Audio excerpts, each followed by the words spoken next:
సుమన్ టీవీలో మీ business promotions కోసం ఈ కింది నెంబర్ను సంప్రదించగలరు.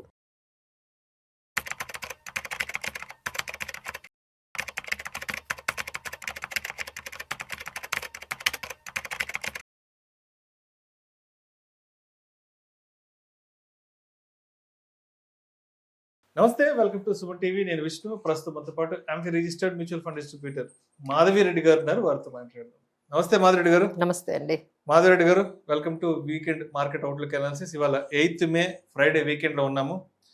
మార్కెట్లు ఇవాళ అయితే మాత్రం నెగటివ్ లోనే బాగా ట్రేడ్ అవుతున్నాయి. నిఫ్టీ విషయానికి వస్తే ఆల్మోస్ట్ 24,200 దగ్గర అటు ఇటుగా ట్రేడ్ అవుతుంది. సెన్సెక్స్ విషయానికి వస్తే 77,400 దగ్గర ట్రేడ్ అవుతుంది. మొత్తానికి ఇవాళైతే మాత్రం మార్కెట్లో నష్టాల్లోనే ట్రేడ్ అవుతున్నాయి. ఎందుకంటారు ఇంత కంటిన్యూస్ గా మార్కెట్లో నెగటివ్ లోనే ట్రేడ్ అవుతున్నాయి? మార్కెట్లు బయటపడే అవకాశాలు అసలు ఎంతవరకు కనిపిస్తున్నాయి ఏంటది? సో మార్కెట్ ఏంటంటే నెగిటివ్ పాజిటివ్ అని చెప్పకుండా మనం వాలటైల్ అనేది చెప్పొచ్చు అండి. నిన్న చూసుకుంటే ఒక్కసారిగా పాజిటివ్ గా వచ్చింది మార్కెట్స్. సో పాజిటివ్ గా అంటే అవే సేమ్ రీజన్స్ అండి. అంటే ఎగ్జాంపుల్ సీజ్ ఫైర్ అంటున్నారు. సో ఎప్పుడైతే ట్రంప్ ఒక సీజ్ ఫైర్ అనౌన్స్ చేశారో సో ఇమీడియట్ గా పీస్ టాక్స్ జరుగుతున్నాయి. పాజిటివ్ గా ఆయన ఒక ట్వీట్ చేయడము, మార్కెట్స్ ఒక్కసారిగా పాజిటివ్ గా అవ్వడము, ఇమ్మీడియట్ గా మళ్ళీ నెక్స్ట్ అవర్ లోనే లేకపోతే నెక్స్ట్ డేకే మళ్ళీ ఫ్రెష్ క్లాషెస్, మళ్ళీ వాళ్ళిద్దరూ both sides US and Iran ఒకరి మీద ఒకరు దాడులు చేసుకోవడము, అవి రాగానే మళ్ళీ గ్లోబల్ మార్కెట్స్ అన్ని నెగిటివ్ గా వెళ్ళడం. సో ఇదంతా కూడా సో లైక్ ఎవ్రీ డే ఇప్పుడు మనకి వీకెండ్ కూడా ఈ రోజు వీకెండ్, ఈ రోజు అన్సర్టైన్ గానే మనకి ఈ వీకెండ్ కూడా క్లోజ్ అవుతున్నాయి. సో ఈ నెక్స్ట్ 2 days లో ఏం జరుగుతుందో అది మండే మీద ఇంపాక్ట్ జరుగుతుంది. సో ఈ రోజు సిచ్యువేషన్ ఏంటంటే ఫ్రెష్ క్లాషెస్ ఇద్దరి మధ్య. యుఎస్ అన్సర్టైన్ వీక్ అంటే యుఎస్ ఏంటంటే ఇరాన్ మీద స్ట్రైక్స్ చేస్తున్నట్టు, అలానే హార్మోజ్ ఏదైతే స్ట్రేట్ ఆఫ్ హార్మోజ్ ఉందో అక్కడ వాళ్ళ షిప్స్ మీద కూడా వాళ్ళు క్లాషెస్ ఫ్రెష్ దాడులు చేస్తున్నట్టుగా ఇరాన్ క్లెయిమ్ చేస్తుంది. So US is violating the cease fire.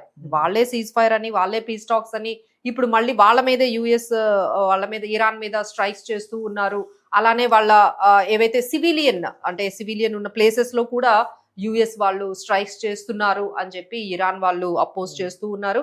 So ఈ విధంగా మళ్ళీ మార్కెట్స్ అన్ని కూడా అన్సర్టైన్, అంటే ఒకసారి పాజిటివ్ గా ఒకసారి నెగిటివ్ గా మార్కెట్స్ అనేవి ఒక రోజు పాజిటివ్ ఒక రోజు నెగిటివ్ గా వెళ్ళిపోతున్నాయండి. బట్ ఓవరాల్ గా నేను గమనించింది ఏంటి అంటే ఈ వార్ ఇంపాక్ట్ నెమ్మదిగా మార్కెట్ మీద ఇంపాక్ట్ చూపించడం తగ్గించిందండి. అంత ఇంపాక్ట్ అనేది వార్ ఇంపాక్ట్ అనేది మార్కెట్ మీద తగ్గుతూ వస్తోంది నెమ్మదిగా. అంటే అది ఇక వాళ్ళు అది ఏ విధంగా వాళ్ళు ఒకరోజు సీజ్ ఫైర్ అన్నా, ఒకరోజు పీస్ టాక్స్ అన్నా సరే మార్కెట్స్ మాత్రం కొంచెం ఫోకస్, దాని ఇంపాక్ట్ వార్ ఇంపాక్ట్ అయితే మాత్రం మార్కెట్స్ మీద తగ్గుతూ వస్తుందని ఖచ్చితంగా, అంటే రెసిలియంట్ గా మన మార్కెట్స్ ఉన్నట్టుగానే కనిపిస్తున్నాయండి. నౌ ఫోకస్ ఈ వార్ని పక్కన పెట్టేస్తే మార్కెట్స్ ఏ అంశాలని ఇప్పుడు ఫోకస్ చేస్తుంది అంటే ఖచ్చితంగా క్రూడ్ ఆయిల్ ప్రైజెస్ ని ఫోకస్ చేస్తుంది. ఎప్పుడైతే క్రూడ్ ఆయిల్ ప్రైజెస్ మొన్న కూడా $100 కి లేకపోతే $103 కి రాగానే ఇమీడియట్ గా మార్కెట్స్ పాజిటివ్ గా రెస్పాండ్ అవ్వడం. So now markets wanted the crude oil should come below $100. ఏ రోజైతే $100 బిలో మనకి కంటిన్యూస్ గా క్రూడ్ ఆయిల్ కానీ ట్రేడ్ అవుతుందో మన మార్కెట్స్ ఖచ్చితంగా పాజిటివ్ లోకి వచ్చే అవకాశాలు కనిపిస్తున్నాయి. అలానే మన క్రూడ్ ఆయిల్ ప్రైజెస్ ఎప్పుడైతే $100 బిలో ట్రేడ్ అవుతూ ఉంటాయో, రూపీ కూడా బిలో 95, 94 గాను వచ్చిందంటే markets definitely will go in to the positive. So ఇప్పుడు వార్ ని పక్కన పెట్టి మన మార్కెట్స్ ఫోకస్ చేస్తున్నవి రెండు అంశాలు అయితే క్రూడ్ ఆయిల్, ఇంకొకటి ఏంటంటే మనకి రూపీ టువర్డ్స్ ఎగెనిస్ట్ డాలర్ కి ఏ విధంగా ట్రేడ్ జరుగుతుంది. ఇది కాకుండా మనం ఈ మధ్య కార్పొరేట్ ఎర్నింగ్స్ కూడా చాలా పాజిటివ్ గా ఉన్నాయండి. సో అందుకని ఒకసారి ఎఫ్ఐఐస్ కూడా they are turning into positive. ఒక్కోసారి ఎఫ్ఐఐస్ కూడా బై చేస్తూ ఉన్నారు, కొన్ని వాల్యూ స్టాక్స్ బై చేస్తూ ఉన్నారు. సో మనం చూసుకున్నట్లయితే కొన్ని స్టాక్స్ మంచి రిజల్ట్స్ ఇచ్చాయండి. లైక్ బయోకాన్ కానీ, బిఎస్సి కానీ, Lupin, Thermax, Pidilite industries, global spirits, NRB bearings, Vijaya diagnostics, ఇలా చాలా కంపెనీస్ కొంచెం మనకి పాజిటివ్ కార్పొరేట్ రిజల్ట్స్. అలానే గ్రావిటా ఇండియా, భారత్ ఫోర్జ్, ఎక్స్కాట్స్, CL products, west life, Jyoti resins, ఇట్లాంటివి మనం ఏంటంటే కార్పొరేట్ రిజల్ట్స్ కూడా మనకి పాజిటివ్ గా ఉన్నాయి. So that's only a matter like markets might go towards 24,700 ఈ రేంజ్ కి, 23,700 పాజిటివ్ గా ఈ రేంజ్, ఈ 1000 పాయింట్స్ రేంజ్ లో 23,700, 24,700 ఈ మధ్యలో మార్కెట్స్ ఎక్కువగా కనిపించే అవకాశాలు ఉన్నాయి. బట్ కాషియస్ గా ఉన్నాయి, బట్ పాజిటివ్ కాషియస్లీ పాజిటివ్ అనేది మనకి ఇప్పుడున్న మార్కెట్ ట్రెండ్ కి ఖచ్చితంగా వర్డ్ యూజ్ అవుతుందని చెప్పొచ్చు. సో మాధవరెడ్డి గారు ఎందుకంటారు కంటిన్యూస్ గా డాలర్ స్ట్రెంగ్ అవుతుంది, రూపీ మాత్రం డిక్లైన్ అయిపోతుంది? ఎందుకు ఇంత కంటిన్యూస్ పాజిటివ్ ర్యాలీ వస్తుంది డాలర్స్ కి? అంటే మనకి ఎక్కువగా డాలర్ డిమాండ్ పెరుగుతుందండి. డాలర్ డిమాండ్ అంటే ఎలా పెరుగుతుంది? So we are the third largest అంటే consumer of the crude oil. అంటే అమెరికా తర్వాత, చైనా తర్వాత మనమే అంత యూజ్ చేస్తాం క్రూడ్ ఆయిల్ ని. సో ఎప్పుడైతే క్రూడ్ ఆయిల్ ప్రైజెస్ పెరుగుతూ ఉన్నాయో మనం ఏం చేస్తామంటే డాలర్లో వాటిని పే చేయాలి. సో డాలర్లు పే చేయాలి అనుకుంటే మన దగ్గర నుంచి ఉన్న డాలర్స్ అన్ని కూడా బయటకు వెళ్ళిపోతాయి. So it is indirectly we are giving the demand to the dollar. Dollar కి మనమే డిమాండ్ పెంచుతున్నాం. అలానే ఎఫ్ఐఐస్ కూడా ఇక్కడ మనకి ఏం చేస్తున్నారు కి పాన్ సెల్లింగ్ అండి. ఇప్పుడు లాస్ట్ మీరు ఒక 2-3 months చూసుకుంటే lakhs of rupees వాళ్ళు కొన్ని లక్షల కోట్ల రూపాయలు వాళ్ళు సెల్ చేసి బయటకు వెళ్ళిపోతూ ఉన్నారు. సో మన వాల్యూస్ అంటే మన దగ్గర ఉంటే ఏవైతే డాలర్ రిజర్వ్స్ ఉన్నాయో అవి తగ్గిపోతూ వస్తూ ఉన్నాయి. సో దానివల్ల డాలర్ కి డిమాండ్ అనేది ఇంటర్నేషనల్ లెవెల్లో కూడా, ఎందుకంటే ఇప్పుడున్న సిచ్యువేషన్ లో యుఎస్ హ్యాస్ గాట్ వాళ్ళకున్న రిజర్వ్స్ అన్ని కూడా ఆయిల్ రిజర్వ్స్ కానీ గ్యాస్ రిజర్వ్స్ కానీ వాళ్ళు వేరే మీద డిపెండ్ అవ్వాల్సిన అవసరం లేదు. They are self sufficient. వాళ్ళు సెల్ఫ్ సఫిషియెంట్ అవ్వడం వల్ల ఏమవుతుంది, మనకి క్రూడ్ ఆయిల్ అదే వాళ్ళ డాలర్ అనేది స్ట్రెంథనింగ్ అవుతుంది. సో వేరాజ్ చైనా కానీ ఇండియా కానీ ఇలాంటి ఏషియన్ కంట్రీస్ అంటే నెక్స్ట్ బిగ్గెస్ట్ ఎకానమీస్ అయిన చైనా, ఇండియా మనం బయట క్రూడ్ ఆయిల్ మీద ఇంపోర్ట్స్ మీద డిపెండ్ అవ్వాల్సి వస్తుంది. చైనా ఏమో ఇరాన్ మీద డిపెండ్ అవుతోంది, మనమేమో రష్యా ఆర్ అదర్ కంట్రీస్ మీద డిపెండ్ అవుతూ ఉన్నాము. సో దీనివల్ల ఏమవుతుందంటే డాలర్ కొంచెం డామినెన్స్ అనేది బికాస్ ఆఫ్ క్రూడ్ ఆయిల్ వల్ల కొంచెం చాలా స్ట్రాంగ్ గా కనిపిస్తుందంటే అందుకనే చెప్తున్నాం ఎప్పుడైతే ఈ క్రూడ్ ఆయిల్ అనేది తగ్గుతుందో ఈ డాలర్ డామినెన్స్ కూడా తగ్గుతుంది. ఇమీడియట్లీ మన రూపీ కూడా కొంచెం స్ట్రెంథనింగ్ అయ్యే అవకాశాలు ఉన్నాయి. So all eyes are waiting on strait of Hormuz లో ఏం జరుగుతుంది, వాళ్ళు ఎప్పుడు నార్మల్సీకి వస్తుంది, ఎప్పుడు క్రూడ్ ఆయిల్ బిలో 95-90 ఈ స్టేజ్ గానే వచ్చింది అనుకోండి. So we can see the markets will start into positive territory. Madhavareddy గారు ఇంకొక ముఖ్యమైన విషయం కూడా కొంచెం స్పష్టంగా చెప్పండి. ఆల్మోస్ట్ మనం ఇప్పుడు మే 2nd week లోకి వచ్చేస్తున్నాము. మే 1st week complete 2nd week లో కూడా వచ్చేస్తున్నాం ఆల్మోస్ట్. మనకి ఇంకా 20-25 days లో ఇంకా హార్డ్లీ ఇంకొక 1 month కి మనకి మాన్సూన్ స్టార్ట్ అవుతుంది. మాన్సూన్ స్టార్ట్ అయిన తర్వాత వ్యవసాయ కార్యకలాపాలన్నీ కూడా చాలా గట్టిగా స్టార్ట్ అవుతాయి. వరల్డ్ వైడ్ గా చూస్తే ఎక్కడ చూసినా కూడా గ్లోబల్ అన్సర్టనిటీ ఉంది. ఈ పెట్రోల్ కి సంబంధించి, క్రూడ్ ఆయిల్ కి సంబంధించి ఇవన్నీ కూడా మనం రోజు చూస్తున్నాం. అన్సర్టనిటీ థింగ్స్ అంతా చూస్తున్నాం కదా.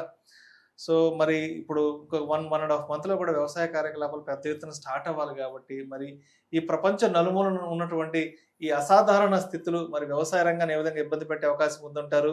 వ్యవసాయ రంగం కుంటుపడిందంటే ఆబ్వియస్ గా ఎకానమీ మీదకి వస్తుంది. ఎకానమీ డౌన్ అయింది, ఆబ్వియస్ గా మార్కెట్స్ మీదకి వస్తాయి. కాబట్టి ఏంటి ప్రస్తుతానికి మాన్సూన్ రాబోతుంది, ప్రపంచవ్యాప్తంగా ఇబ్బందులు కదా, ఈ అంటే ఈ సప్లై చైన్ కొంత డిస్టర్బెన్స్ కదా. దానికి మెయిన్ ఏంటంటే ఫర్టిలైజర్స్ అండి.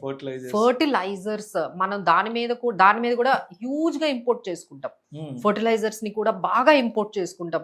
కానీ ఇప్పుడు అవి దొరకడం లేదా అంటే కొంచెం అవైలబిలిటీ అయితే బానే ఉంది, బట్ కాస్ట్లీ అయిపోయిందండి. డీజిల్ కాస్ట్లీ అయింది, తర్వాత మనకి ఫెర్టిలైజర్స్ అన్ని కూడా ఇప్పుడు ఇంపోర్ట్స్ కాస్ట్లీ అయింది. సో గవర్నమెంట్ అనేది ఎంత వరకు సబ్సిడీ ఇస్తుంది, అదే సబ్సిడీ కంటిన్యూ చేస్తుందా లేదు సబ్సిడీని ఏమైనా కొంచెం తగ్గిస్తుందా, అంత అంటే ముందు అవైలబుల్ గా ఉన్నట్టుగా ఫెర్టిలైజర్స్ ఇప్పుడు మార్కెట్ లో అవైలబుల్ గా ఉండబోతున్నాయా, దాని మీద బేస్ అయి ఉంటుందండి.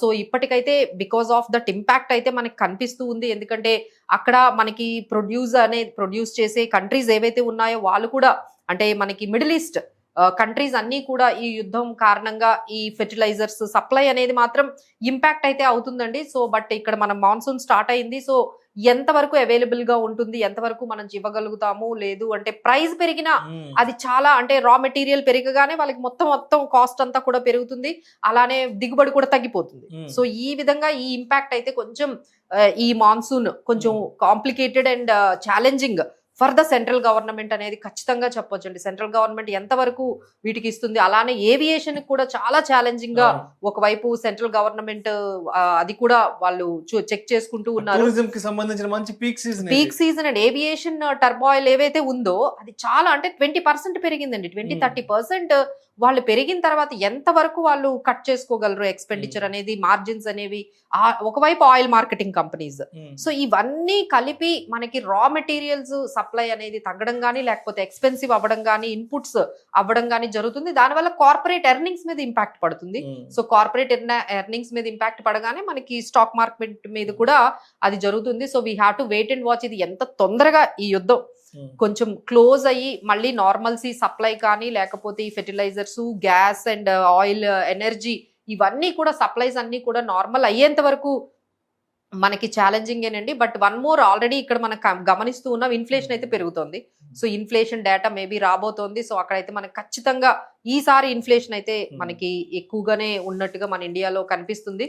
సో గ్లోబల్ రేటింగ్ కంపెనీస్ అన్ని కూడా ఇండియాని కొంచెం జీడిపి గ్రోత్ ఎక్స్పెక్ట్ చేసినట్టుగా 6.8 కానీ 6.7 ఉండకపోవచ్చు, 6.2 కానీ బిలో 6% కూడా వెళ్ళే అవకాశాలు ఉన్నాయి. బికాజ్ మీరు చెప్పిన ఈ పర్టికులర్ చైన్ ఆఫ్ రియాక్షన్స్ వల్ల మొత్తం మళ్ళీ ఎకానమీ మీద వాళ్ళు ఇంపాక్ట్ చూపిస్తే మన జీడిపి కూడా తగ్గే అవకాశాలు కనిపిస్తున్నాయి. అది ఖచ్చితంగా స్టాక్ మార్కెట్ మీద మనకు కనిపిస్తుంది. సో ఈ నెక్స్ట్ 2 క్వార్టర్స్ అయితే కొంచెం ఛాలెంజింగ్, ఎందుకంటే ఈ జరిగిన ఏదైతే ఈ డిస్ట్రప్షన్స్ ఉన్నాయో అది నెక్స్ట్ క్వార్టర్ మీద మనకి ఖచ్చితంగా కంపెనీస్ మీద ఇంపాక్ట్ పడుతుంది. So we have to wait and watch. ఈ లోపు మళ్ళీ ఎఫ్ఐఐస్ అయితే దే ఆర్ కీప్ సెల్లింగ్, అన్ని కూడా సెల్ చేస్తూ ఉన్నారు. ఓన్లీ డిఐఐస్ ఆర్ రెసిలియంట్ గా స్టాక్ మార్కెట్ మీద త్రూ ఎస్ఐపిస్ ద్వారా కానీ వాళ్ళు బై చేస్తూ ఉండడంతో మార్కెట్స్ ఈ విధంగా హోల్డ్ అయ్యి మనకు కనిపిస్తున్నాయి. సో మాధవరెడ్డి గారు, అంటే ప్రస్తుతానికి మార్కెట్ లేదు, అన్సర్టనిటీ కనిపిస్తుంది కాబట్టి నెక్స్ట్ వీక్ లో మార్కెట్ బాగుండొచ్చు అని అనుకోవడానికి రీజన్స్ ఉన్నాయి, లేదు నెక్స్ట్ వీక్ కూడా మార్కెట్ లో అన్సర్టనిటీలోనే ట్రేడ్ అయ్యే అవకాశం ఉంది అని అనుకోవడానికి కూడా రీజన్స్ ఉన్నాయి. సో మార్కెట్ నెగిటివ్ గా వెళ్ళడానికైతే మనకి పర్సంటేజ్ తక్కువ ఉందనే చెప్పొచ్చు. ఎందుకంటే మాక్సిమం డ్యామేజ్ చూసేసాం, మాక్సిమం డ్యామేజ్ అనేది మనకు కనిపించేసింది. So markets have taken that damage. ఇప్పుడు కొంచెం మనకి పాజిటివ్ న్యూస్ వచ్చే అవకాశాలు ఉన్న markets are ready to rebound. So మాత్రం ఇంకా వాళ్ళు కూడా అంటే ఎవ్రీవన్ ఈజ్ సేయింగ్ దట్ ఇక చివరికి వచ్చేసింది యుఎస్ ఇరాన్ వార్ ఏదైతే ఉందో, they are about to end. ఈ ఎండ్ అనేది లాస్ట్ మూమెంట్ లో ఉంది. So any time it can స్లోగా అది ఎండ్ అయిపోయే ఛాన్సెస్ అయితే కనిపిస్తున్నాయి. Even US also wants to close, ఎందుకంటే అక్కడ నవంబర్ లో ఎలక్షన్స్ ఉన్నాయి. They are also having lot of pressure, ఎందుకంటే అక్కడ 60 days తర్వాత మళ్ళీ వార్ ని కంటిన్యూ చేయాలంటే అక్కడ పర్మిషన్ తీసుకోవాలి. సో 60 days ఈ మేక్ అయిపోయిందండి. సో ఇంకా వాళ్ళు కంటిన్యూ చేయాలంటే ఎక్స్ట్రా పర్మిషన్స్ తీసుకోవాలి కాబట్టి. సో అందరూ కూడా చెప్పేది ఏంటంటే వార్ అనేది ఆ ఇంటెన్సిటీ అనేది ఖచ్చితంగా ఈ రాబోయే రోజుల్లో తగ్గుతూ ఉంది. సో దానివల్ల మనకి ఏంటంటే నెగిటివ్ కి తక్కువ మనకి సూచనలు కనిపిస్తున్నాయి. బట్ పాజిటివిటీకే మార్కెట్ కి ఎక్కువగా, మాకైతే నెక్స్ట్ వీక్ లో పాజిటివ్ గానే మార్కెట్స్ ఎక్కువ ఉండే పర్సంటేజ్ ఎక్కువగా అయితే మనకి, బట్ కాషియస్లీ పాజిటివ్ అనేది మనం చెప్పొచ్చు. బట్ చెప్పలేం కదండి ట్రంప్ విషయంలో. సో ఎనీథింగ్ కెన్ హ్యాపెన్, అది ఒక్కటే మనకి ఆపుతుంది. ఎందుకంటే corporate results are doing good, మంచి రిజల్ట్స్ వస్తుంది. నెక్స్ట్ వీక్ కూడా మనకి చాలా పెద్ద కంపెనీలు రిజల్ట్స్ ఇవ్వబోతున్నాయి. సో ఓవరాల్ గా corporate results are doing good. అలానే మనకి ఈ క్రూడ్ ఆయిల్ ప్రైసెస్ కానీ కొంచెం కూల్ ఆఫ్ అయ్యాయి అంటే things will be very positive for the markets for the next week. Thank you so much Madhavareddy గారు.